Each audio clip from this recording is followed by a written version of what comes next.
All right, good afternoon, everyone, and welcome to the STE Colloquium series. This is our sixth talk, and we're really excited and delighted to have Dr. Sarah Cox with us. The title of her presentation is Problem-Solving Behaviors, Secondary Students with ASD Demonstrate when Solving Multiplicative Word Problems. A little bit about Sarah. So Dr. Sarah Cox is an assistant professor of special education at Eastern Michigan University. Her scholarly interests focus on improving academic outcomes for students with autism spectrum disorder. Specifically, Dr. Cox is interested in finding ways to promote mathematical practices used successfully by students with ASD or autism spectrum disorder in general education classrooms to enhance their mathematical proficiency. Sarah taught mathematics and science in inclusive K-12 classrooms and has taught undergraduate and graduate courses in mathematics methods and special education. Dr. Cox also is a graduate of FSU, so she's a Knoll. So she graduated from FSU here from the School of Special Education under the tutelage of Dr. Jenny Root and Dr. Kelly Whalen. She also did a postdoc with Dr. Root for a year. Correct me if I'm wrong. I think this is what you shared with us. Perfect. And then just to give an idea of the structure, so Dr. Cox is going to present for 30 minutes, and we talked about her preference, and we'll monitor the chat for questions that may come up during her presentation, but she prefers to leave the questions after the talk. Do feel free to ask clarifying questions as I am giving the presentation. So if I've said something that is unclear and you want clarification, I'm happy to take those questions in the middle of the talk, and then we can do the deep dive exploration at the very end. All right, thank you so much for that introduction. I am happy to, even if I'm not physically back at FSU, to see lots of familiar faces. So thank you so much for having me. I am going to go ahead and share my screen.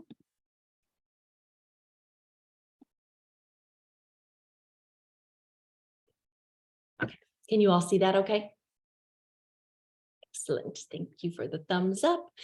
Okay, I have put a link to a Google Drive into the chat. You are welcome if you would like a copy of the presentation or if you would like a copy of my CV. They are located in that Google Drive folder. The QR code here on this first screen also has a link as well. So you can access the same drive using either one of those resources, and I will put the QR code up at the very end of the presentation as well. Okay, I am here to talk to you today about problem-solving behaviors that secondary students with ASD demonstrate when solving multiplicative word problems. I'm going to share the results of a study that we conducted. Let's see, 2 years ago now. So first, we are going to define the problem, and then I'm going to talk to you a little bit about how we went about investigating our research questions, talk through the results, provide a little bit of a conclusion, and then we will save a good chunk of time, hopefully around 30 minutes, for questions and discussion.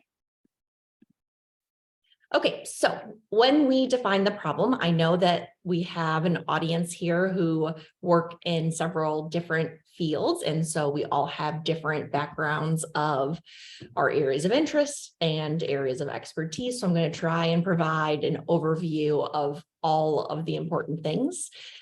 So we have mathematical standards, we have content standards, which tell us what we want students to learn in particular grade levels. And as you can see here, that by 4th grade, we are hoping that students are multiplying or dividing to solve word problems involving multiplicative comparison. We are hoping that they're using things like drawings and equations, that they're using symbols to represent unknown variables. We hope that by 6th grade, they are understanding the concept of ratios and using reasoning in order to solve problems. And then by 7th grade, we are hoping that they are further extending that understanding of ratio to develop a sense of proportionality, and then eventually moving into percent problems. So of course, States have different standards, and this may look slightly different for any given state, but this is a good representation of the types of mathematical content we are hoping students will learn at these different grade levels.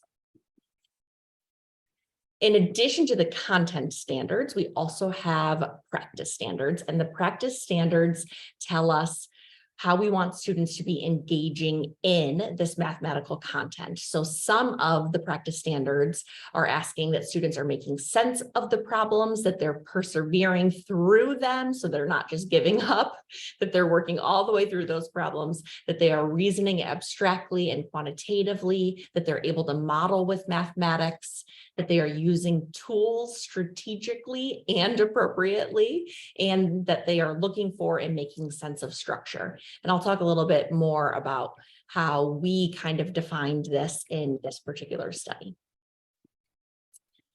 So in addition to these, one would argue, rigorous expectations for students in the classroom, we also are seeing an increase of students with disabilities who are included in the general education classroom for a greater percentage of time. So you can see on the chart, we have more time spent in the general education classroom and less time spent in other environments, which means that we need to have multiple teachers prepared to help include students with different disabilities in their classrooms. One specific group that is increasing drastically, in fact, over the past 10 years, the number of students with ASD in general education classrooms for the majority of the day has more than doubled.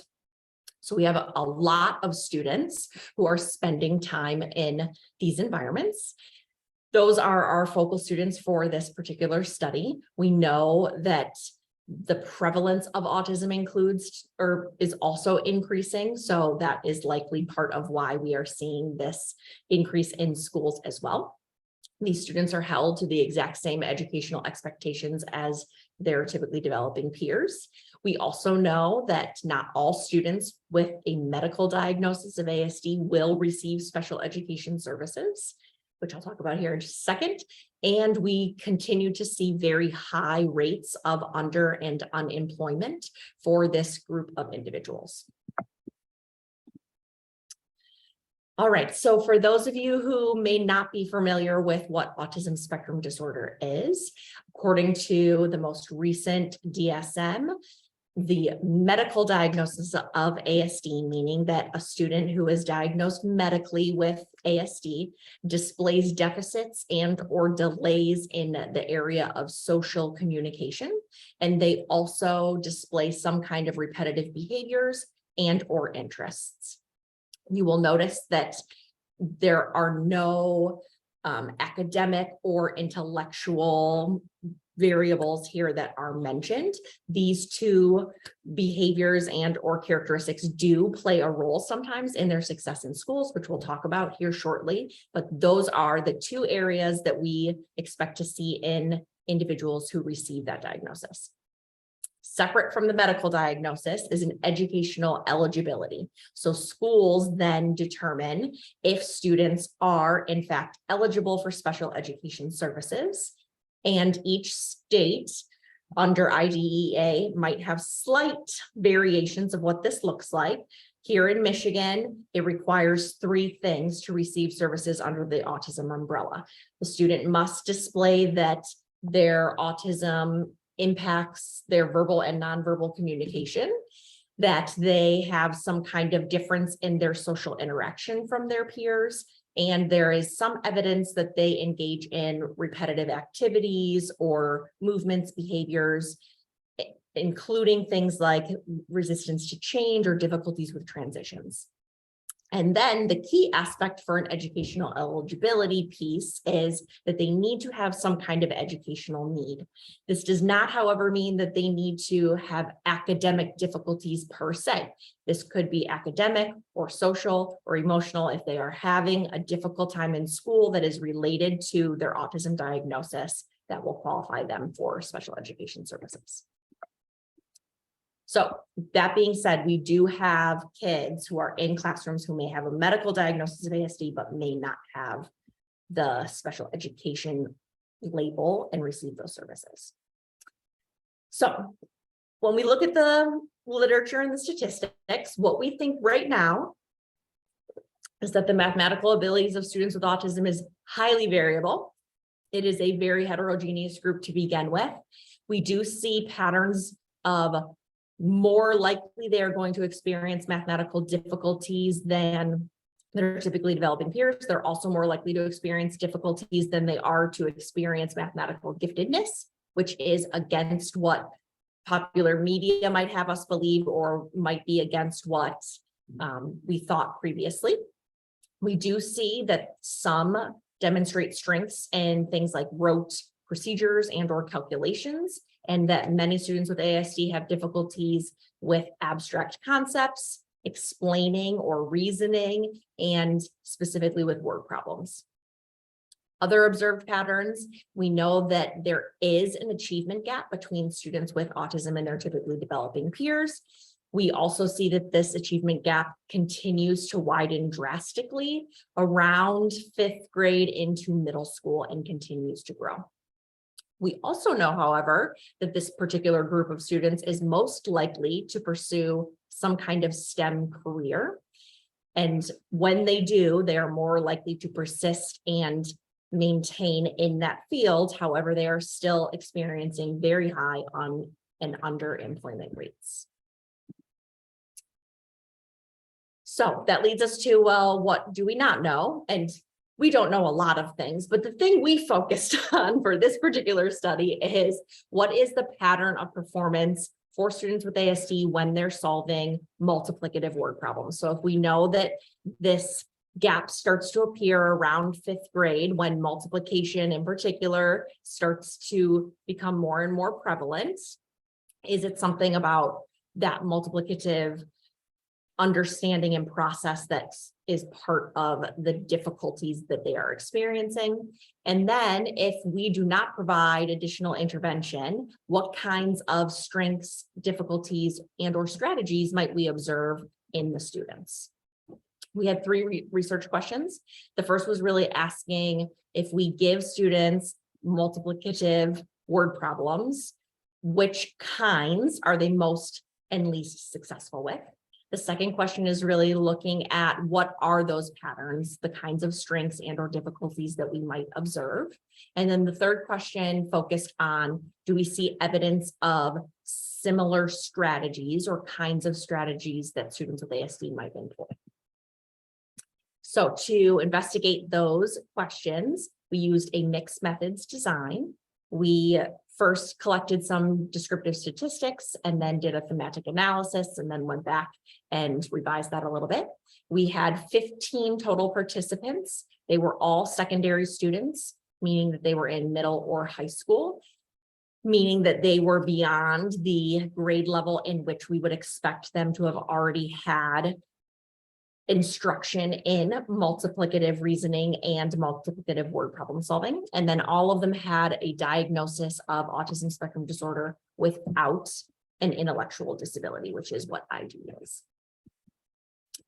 For our research process, we first administered a word problem test, which I will show you here in a second. And then we collected data on those, and based on that data, we formed some questions. And then the last thing we did was we took a subsample of our sample and conducted some structured interviews.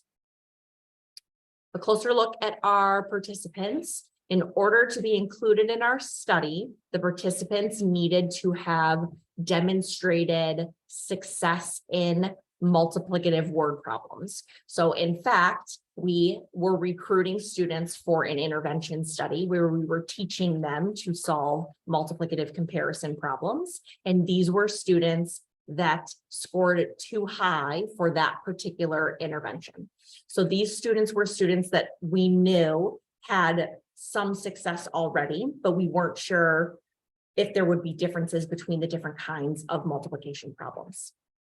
As I mentioned before, all of them needed to have a medical diagnosis or an educational educational evaluation for ASD.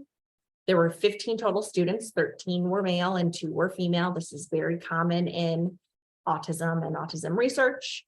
And then we had 10 Caucasian students, 1 American Indian, and then we had 4 students who chose not to report for their ethnicity or race. And then we had students who were aged between 11 and 16 years old, and the average age was just over 13.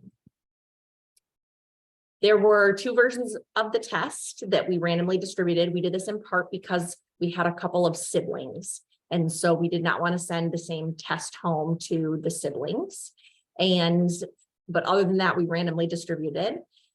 There were 10 problems on each test. We did embed a heuristic in the test, asking the students to go step by step through a problem-solving process to try and get at what would they do if we asked them to engage in some of these problem-solving behaviors. And I'll show you an example in a second. Then we collected quantitative data. We counted how many problem-solving steps they answered correctly and incorrectly. And then we also collected data on their correct and incorrect answers. And then we looked at patterns and or themes of the problem-solving behaviors that we saw from the written test itself. Those 10 problems that I mentioned were different kinds of multiplicative word problems. So we had equal group problems, and in an equal group problem, you have a number of groups. Each group has the same amount or an equal amount, and that gives you what the product is. We had 3 different equal group problems. So the first kind was a missing product, meaning that if you think of this in terms of A times B equals C, your missing product is your C variable. Missing groups, which means that A would be missing, and then missing the equal amount, which would mean that the B was missing. Then we had multiplicative comparison problems, and in a multiplicative comparison problem, you have an original amount, you make copies of that set, and that gives you the product. We had 2 kinds of multiplicative comparison problems. We had the missing product, which of course is the kind that they are exposed to most often, and then we also had the missing set. We had 1 ratio problem where we asked them to write a ratio. We had 2 kinds of proportion problems where we have if then equals if then, and they were able to solve one using unit rate and one using fraction rate. And then we had 2 different kinds of percent problems, one being the missing product, and the second was percent of change, where they needed to first multiply to find an amount, and they needed to add or subtract that amount to the total they had just found.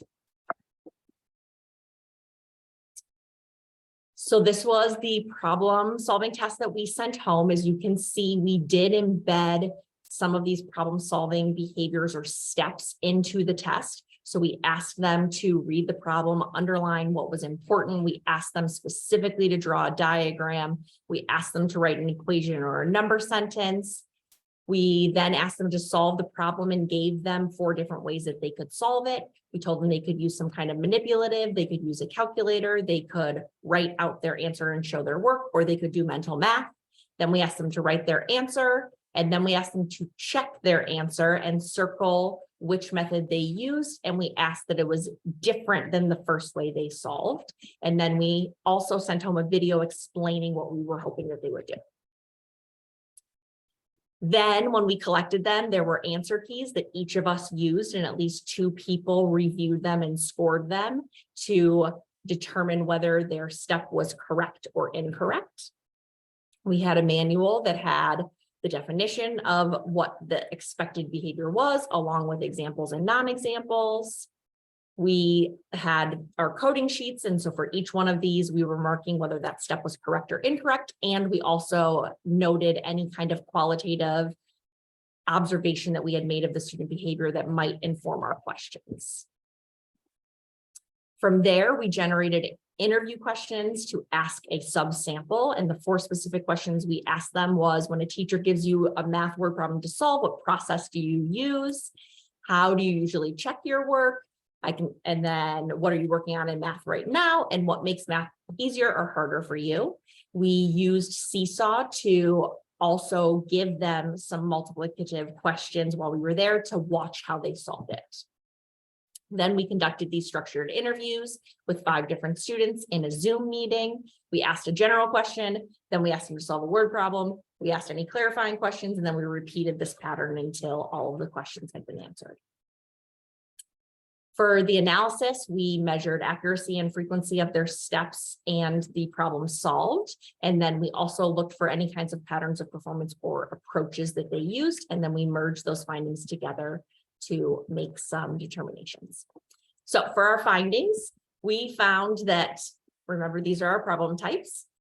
We found that for the most part, students were most successful when they were solving equal group, multiplicative comparison problems, and then to a lesser degree, but also still productively, they were solving proportion problems where they were able to use a fraction rate in order to find the missing variable.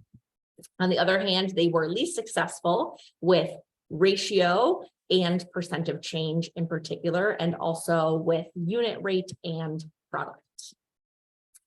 When we looked at the steps specifically and looked for areas of strength and areas of difficulty, these were the steps that we organized. Important diagram, equation, answer is the exact same thing that you just saw.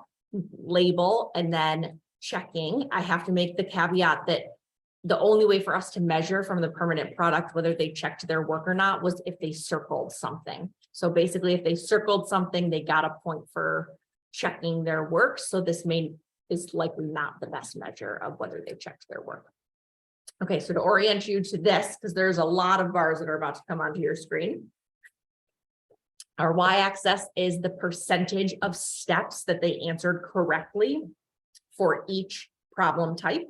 And then our x-axis are the different steps. So were they able to identify what was important? Did they provide us with an accurate diagram of the math relationship? Did they write an equation? Did they find the answer, the label, and then did they check their work? As I mentioned, this is the exact same graph you just saw. It's just presented slightly differently here. And then when we look at the patterns overall, of course, they were most successful with checking their work, but as I mentioned, that is likely not the best measure. We can also see that they had a very difficult time with diagramming as well as labeling, and that the overall trend for each of these was downward. So as the problems increased in their difficulty, they also had a harder time completing the problem solving steps. Patterns that we observed when we looked at their work. We found that they very much focused on the units or the nouns rather than the mathematical relationships. So if we ask them to draw us a picture, instead of drawing us 6 groups of 4, we saw lots of trees with apples, we saw fish, we saw many different things that when we looked at them did not adequately represent the math, and therefore they were not helping the students solve the problems.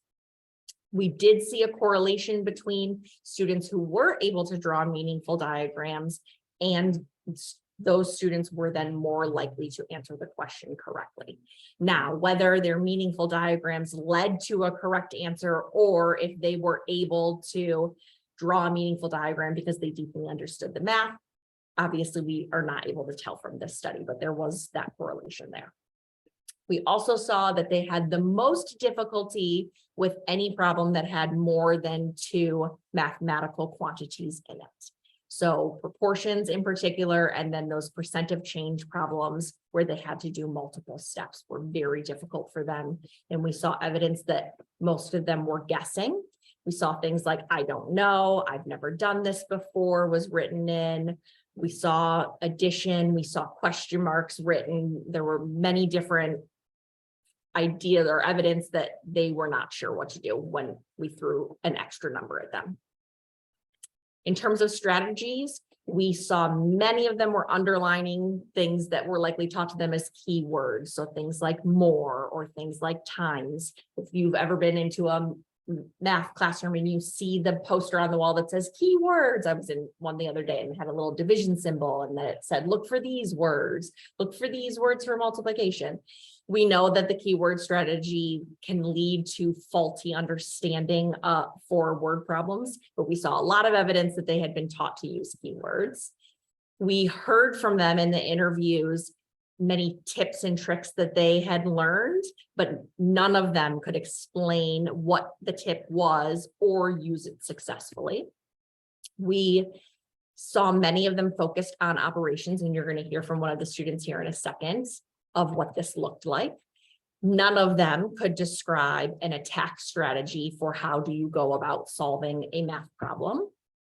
They had a very difficult time with terminology. They expressed things like, I've never heard of ratio before, or what is a proportion.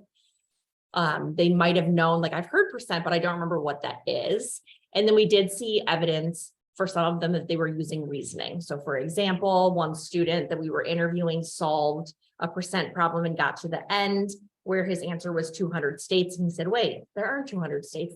That can't be right. So we did see some evidence there of that reasoning skill. When the students were answering our interview questions, they were talking about, I do it in my head, but they couldn't necessarily explain it. When we asked them about checking their work, there wasn't a lot of evidence of the reasoning aspect, but instead strategies that they had been taught of doing the opposite or inverse operation, using a calculator, things like that. They did express that the thing that teachers did that helped them more than anything else was provide them step-by-step help and or give them direct, straight, clear answers. One young man in particular reiterated to me, I don't want the gray. I want the black and the white. I do not want the gray area. And he said it multiple times. It was very clear. All right, this is one of our participants. I'm just going to share this little clip so you can see the structure of the interview as well as how he responds to these questions.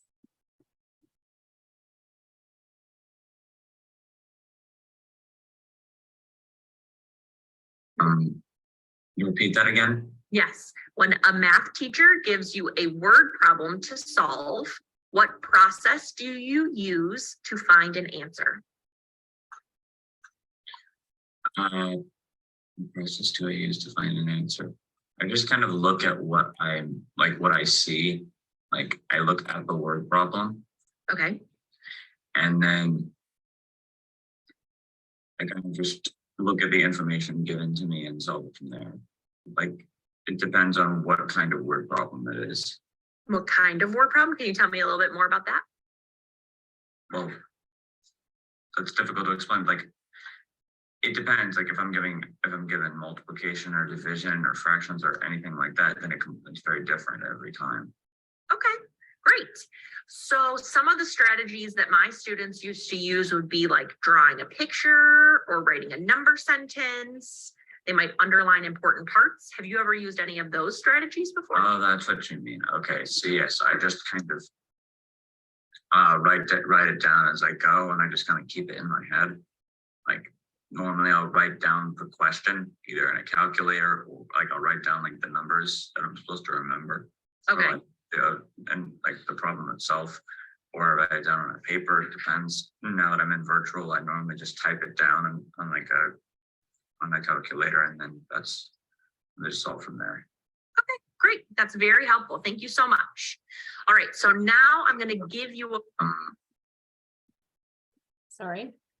So that same young man, when he was solving the word problems, struggled with checking his own work and understanding whether it reasoned or not. So he, in particular, was the one who knew that 200 states was incorrect, but could not explain how or why his process led him to the wrong answer. So he got stuck there, and that was where we kind of ended. In conclusion, because I want to save enough time for us to have conversation, the students were most successful with equal group and multiplicative comparison problems. These problems are usually introduced around 3rd, 4th grade, and they were most successful when the variable that was missing was the missing product. So the end response, which again, when word problems are presented, that is often the variable that is missing. The types of errors that they made were often about conceptualization of the word problem itself, what mathematically was happening. And in part because we saw them frequently jump directly to what's my operation? What's my procedure that I need to follow, rather than really stopping and thinking through what is happening that I can apply my math knowledge to. They did not label answers repeatedly. They had a hard time diagramming the mathematics piece of it, but we saw lots of beautiful artwork. And then they had a difficult time writing a number sentence, and very few, if any of them, used any kind of variable for that missing quantity.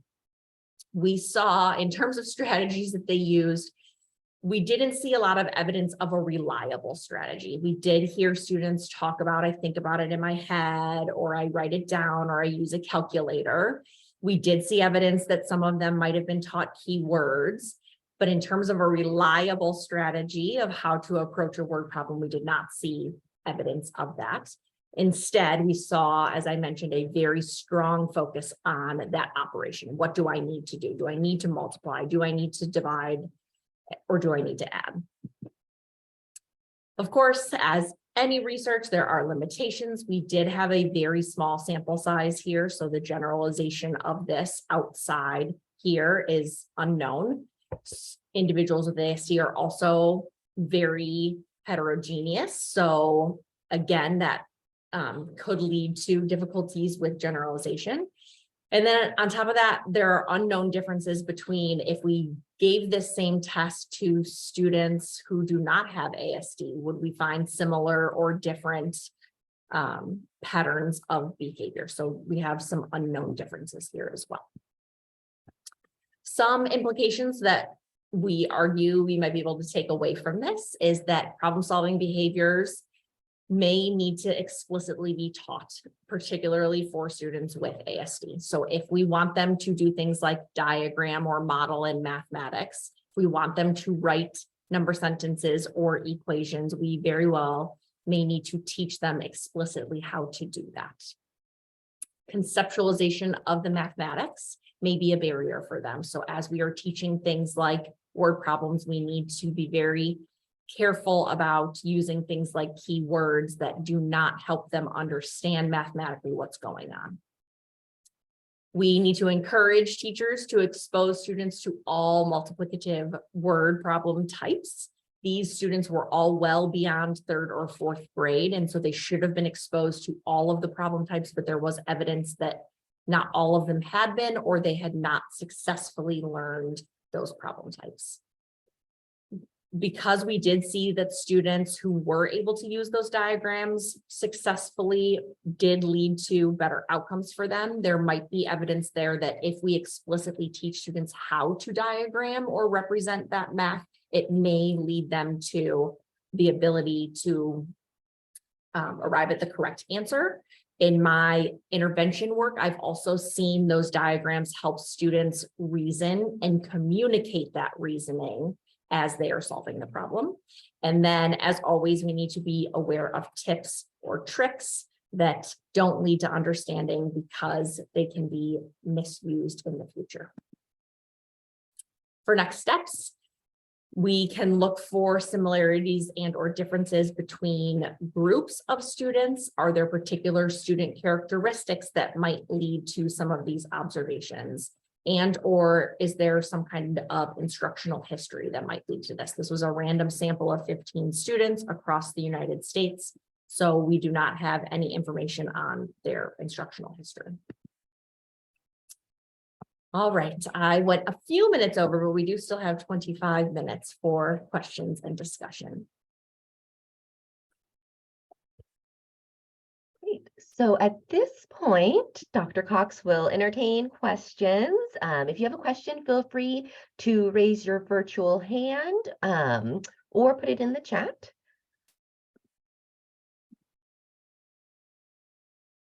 I do see that there were some comments made by Dr. Andrews Larson, who's one of our math faculty. I'm happy to read it out loud, but Christy, if you are on and if you want to just talk through them, that is welcome too, or I can read it for you. You're not in a place to unmute. I can read it. It's fine. So I thank you, Sarah. I really enjoyed your presentation, and I'm sure Rob or Ian can speak really intelligently and up to dately with like So my understanding of like analysis of problem types, like that is really, so I'm sort of commenting on what I see as similar between like math ed literature and special ed literature, because that's my current fascination in the world, one of them. And I think that that piece is really consistent. I think the way we conceptualize the notion of steps is really different between our fields.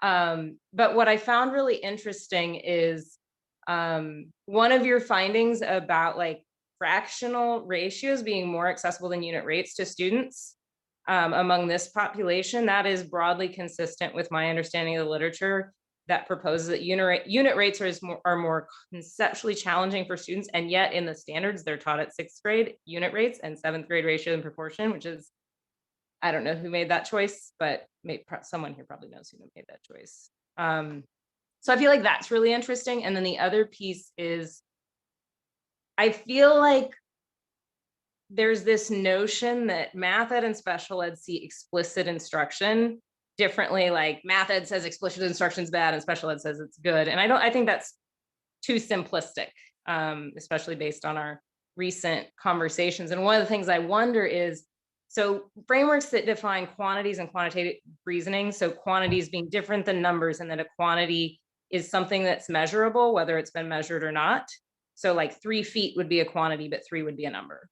Feet is not a quantity. So like, or the distance between me and the door, right? Like I can measure that. Maybe I haven't chosen the units, maybe I haven't measured that, but it's a quantity that I can measure. And so then I wonder if that framework from math ed that's really compelling would be useful for bridging math ed and special ed work, in that explicit instruction on how you identify quantities in a situation, how you can represent relationships between those quantities in various ways. That seems like a really productive place for us to think about in our next messy working group. I'm just really excited. I really enjoyed your presentation. That wasn't so much a question as a comment, and like something I'd love to keep talking about, but I'm curious what your thoughts on that long-winded proposal. No, I think that is extremely interesting. I wrote it down, so I'm definitely going to look at it afterwards. Let's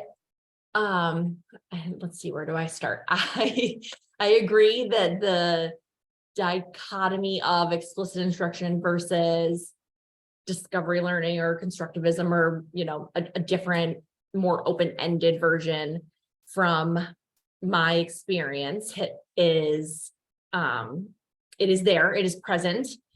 I personally argue that it's not super helpful. I think we have evidence that there is a time and a place for both things. I'll cite Dr. Archer, who talks through, she's an amazing video that talks through kind of this is like a continuum. And if you have students who are novice learners, or you have students who are having a difficult time understanding things, that we have lots and lots of evidence that explicit instruction is more impactful for them. It is more effective, it is more efficient. And then I think we need to make sure that we are moving into some of these more challenging opportunities for students to be able to apply that knowledge, so that they are really developing that deep understanding. What I have seen from my work with students with ASD in particular is that they're going to benefit from explicit instruction, not only in the mathematics part of it, so what you talked about in terms of quantities and numbers and helping them really truly understand that, but they're also likely going to benefit from instruction on how do they engage in the reasoning aspect of it and the communication of that reasoning, which I think is difficult to teach. And I think that it is often something that we may assume that's part of the learner already. Like they just have that, or that's a tool that they have in order to make sense of things. And I wonder if that might be different for this population. Yeah, I think it could be. And I think the other piece that sort of occurs to me that, so I like the attendance to like how it varies for students. I think the other thing that math tends to focus on is like, you have to explicitly teach conventions, right? Students aren't going to discover a notation. They're not going to discover what something's called. But like, if you have a list of numbers and you're looking for a pattern, right? Like that's something students can notice on their own, or they can be told like that there's more routes to some parts of math than to others. So I don't know. Sorry, I'm going to stop dominating this conversation and let other people talk. No, I think it's super interesting. And I think it is really important to find those commonalities and start to work through that, right? So in Michigan, the way that we structure our undergraduate experiences, and in order for them to get licensure, all students must have a general education certificate. And then if you want a special education certificate, it sits on top of the gen ed certificate. So everybody goes through gen ed coursework, and then you either get an additional certification in ESL or special ed or something else. So there's lots of times that our students are talking about this divergence of ideas that are being presented to them, and they're trying to understand it as future teachers. And from my perspective, it is really important for us as researchers to have those conversations and understand from one another so that we can facilitate those conversations in our classroom and in our research, because that's how we're really going to make an impact and a difference in classrooms. Because that's what's happening in the class. We don't have like this separate thing that these students go here and these students go here. They're a student, they're anywhere in the building, they're being taught by multiple people, lots of different things.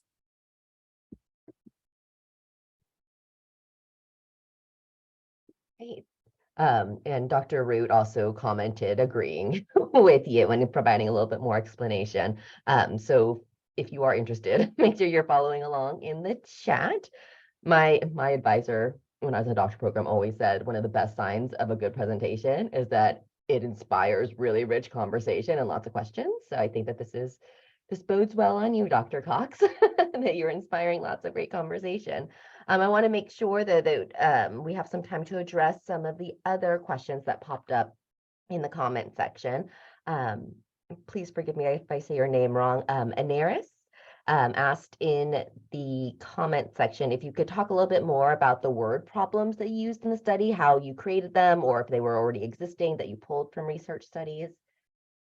Yes, that is a great question. So we did, I'm trying to remember what we did. Yes, we pulled them, most of them from research studies that we had done on interventions that had been reviewed by a content expert to ensure that they followed along with schema instruction. So schema instruction is an evidence-based strategy that talks through how we can teach students the structure of word problems.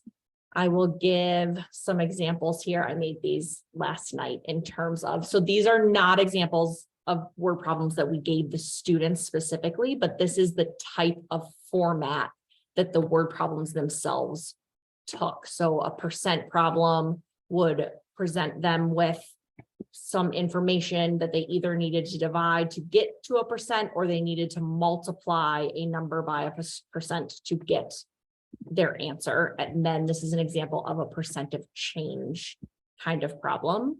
The problems that they solved were these three types of problems, which, as we mentioned, came from a different study. A content expert had reviewed them and said, yes, these problems are relatively equivalent since we put them onto different tests, and they were they had been created with middle school age students in mind, because that was the population of students that the interventions had been made for. These are the schema instruction that I mentioned. These are some great resources for schema instruction, which is in the link inside of this presentation, if you have that, which was in the Google Drive. And then these are examples of the different types of problems. So Harris went to the apple orchard with his family. Harris picked apples from 2 trees. He picked 3 apples from each tree. How many apples did Harris pick? This was an example of an equal group problem. Multiplicative comparison looked something like this. Alex and Micah go to the bowling alley. Micah bowls 2 strikes. Alex bowls 3 times as many strikes. How many strikes did Alex bowl? And then they had to answer that. This is an example of what a ratio question looked like. And then these over here, these diagrams that you see came from that article I mentioned there a second ago that Dr. Root wrote with several of us for a practitioner piece that talked through schema instruction. So this is one kind of diagram that we can teach them if then, and then they can fill in their problem. Does that answer your question in terms of what the word problems looked like?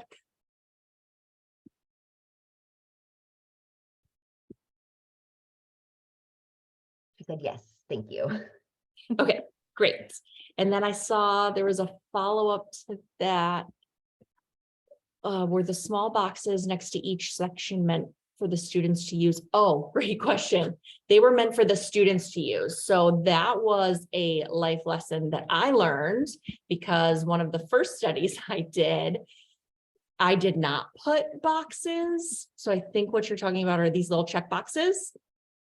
I did not put boxes in the task analysis or heuristic that I gave to the students, and they all drew them so that they could check their own work. So now anytime that I give them something I want them to do, I give them check boxes so they can check as they go. I see. So they checked it off to say I've completed this step. Yes, it had no bearing whatsoever on our scoring. So if they did not check it off, it didn't have any impact on whether we marked it as correct or incorrect. We went solely by the information that was on this paper. And it could have been in any of the areas. It didn't need to be in that box specifically. If we saw evidence of it, they got credit for it. But those boxes were, yes, they're for them. Many of the strategies that we use that are evidence-based strategies for individuals with ASD do have some kind of checklist or self-monitoring. So I think many of them are used to this format. I got you. Thank you. Let's see here. Dr. Schoen asked a question in the comments. He was asking about your purpose in asking them to solve problems in more than one way. So we didn't necessarily ask them to solve it in more than one way. We did. Oh, I guess it says check your work by solving the problem a second way. Okay, we did. We were trying to see how flexible they could be in their understanding, particularly for word problems that they were able to solve independently. So what we know and what the research says is if a student really deeply understands how to do this, if they understand the math, then they might be able to solve that problem a different way or explain it in a way that was solving it a separate way. So we were hoping to see, could we see some flexibility, particularly for the problems that they were able to do very well. This is a known area of difficulty for students with ASD, is that mental flexibility and being able to do things in different ways.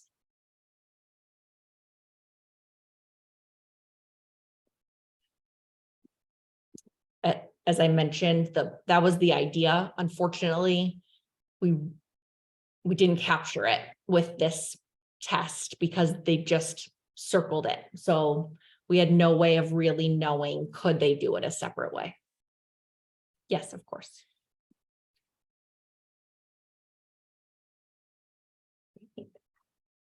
Any other questions for Dr. Cox?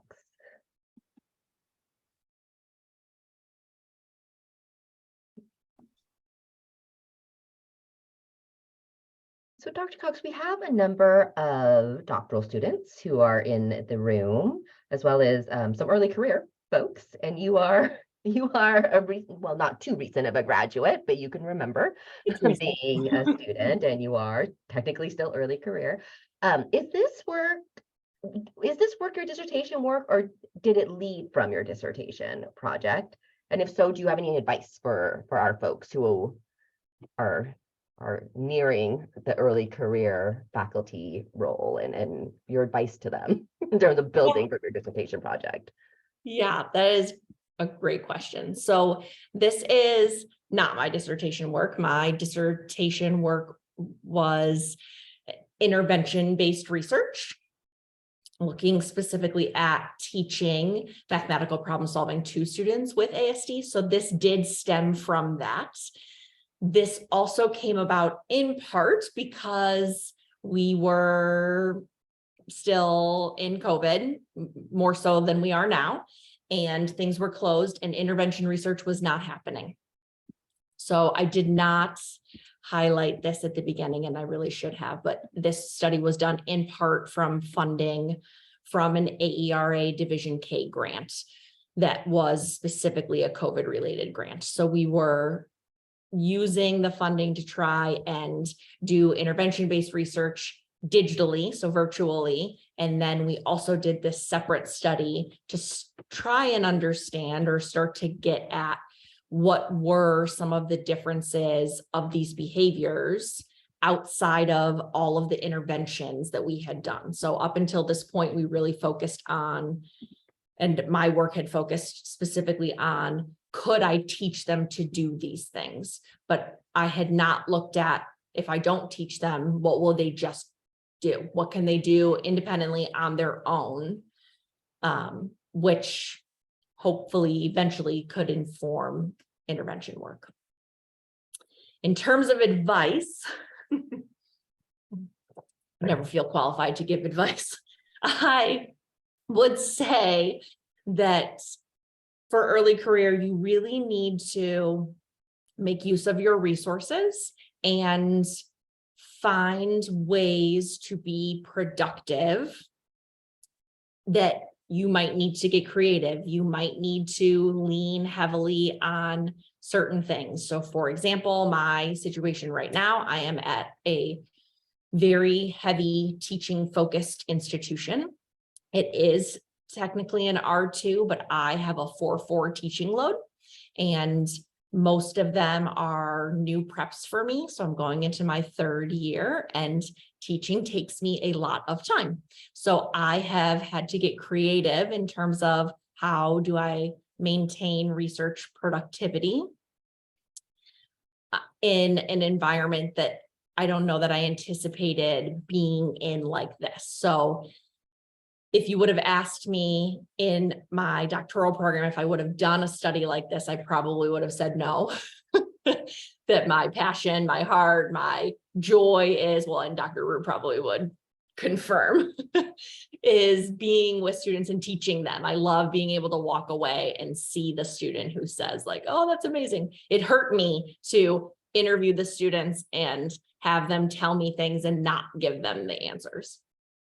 But I do think that this kind of study opened my mind to how much information we can gather when we do different types of work. So I guess my advice would be creative, stay open-minded, and really think about what matches where you're at right now that you can do, but also sets you up for what's the next step for you. So align those priorities. I don't know if anybody else had Dr. Lowe, but Dr. Lowe was one of my faculty members while I was at FSU, and she used to say, do the job that you want to have. Don't do the job that you have now. So if you find yourself in an early career position where that's maybe not a permanent idea for you, you want to move on to something that is either heavier in research or heavier in teaching or something in policy or whatever it is, then you need to find time to do that work to prepare yourself to eventually make that move.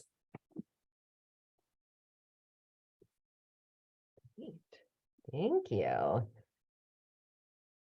right, so we do have a couple more minutes. We have about 4 more minutes left of Dr. Cox's time. So any last remaining questions from the audience?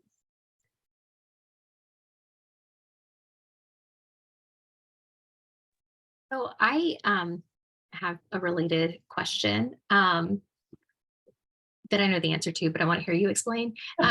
Did you get all of the methods training that you needed in your doctoral program? Did I get?